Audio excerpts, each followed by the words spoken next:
What's happening, Panda Nation? Peter Von Panda here. If you have a Porsche Cayenne and you have a wet floor mat, I think I have the solution for you. So here's the problem you might have. I was actually driving in the car and I saw some water piling up on my floor mats here. Now these floor liners are aftermarket, so it was actually pretty easy to see that the water was accumulating right there. And what I figured out is that I hadn't spilled anything. If you have the original floor mats in here, you may feel them damp. It actually might not be that easy to see the water accumulating here. And it's kind of coming up from under here somewhere. And what I think is we have one of two problems, or maybe two problems. There is a drain plug for all the water and everything that accumulates there behind this wheel well on both sides. And so I'm going to pull this away here and clear that drain plug out. And if that does not look like it's the problem, there is also a little hose from underneath this panel that goes from the canister that holds the evaporator where water condenses and then pushes it through a little tube, drains it down through a little tube through the firewall to that drain plug as well. So the drain plug on the outside might be the problem, but if it's clear, I'm going to have to take this apart too and see if we can figure out why it's plugged up here. So it's also going to behoove you to turn the wheel so that the back end is as far away from the car as possible here. Now, there's actually two plugs. There's one actually down here and one up here. And the first one that I want to show you is right down here. And you can kind of barely see it, but I want to make sure that that is cleared away.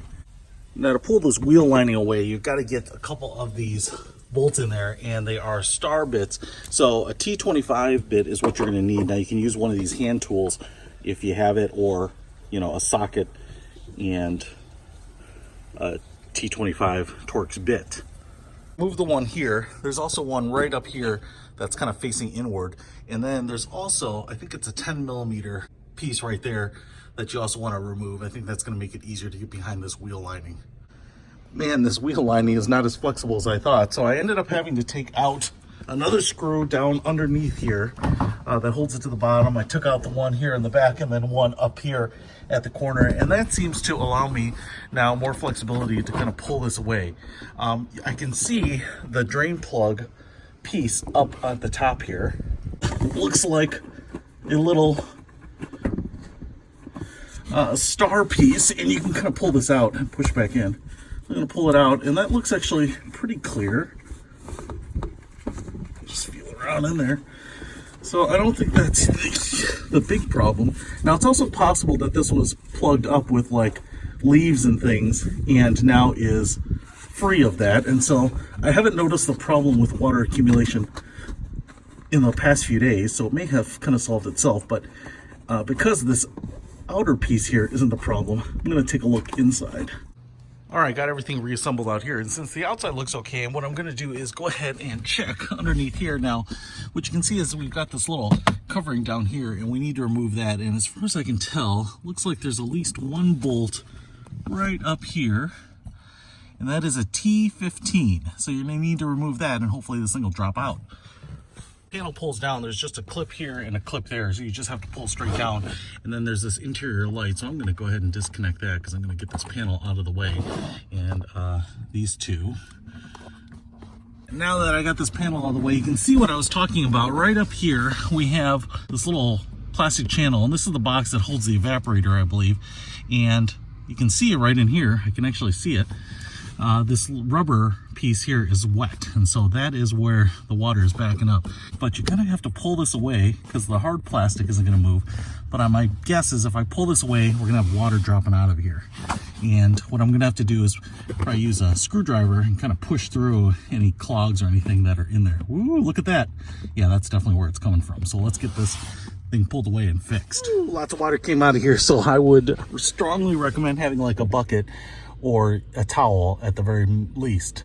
So the real question is, why is this thing backed up? And if you kind of take a look down there, there should be a little valve at the very end, and either it's not opening or it's blocked. So I'm just going to use a flathead screwdriver, kind of a long one here, kind of feed it in there and make sure I can get things through there. And I might even kind of take a little squirt bottle. Oh, I could feel it backed up. Now I think I popped it open there. So and just kind of squirt some water through there and make sure that it's draining underneath the car. and that should be a fix for us. All right, guys, good news. I used a long flathead screwdriver to kind of punch through it. Then I used a can of compressed air just to see if things were passing through.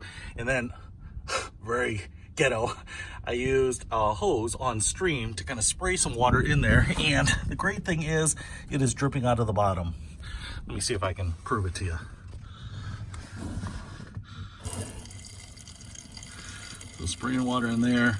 Definitely some of it's trickling down, but the bulk of it should now be dripping right out of the bottom. Perfect.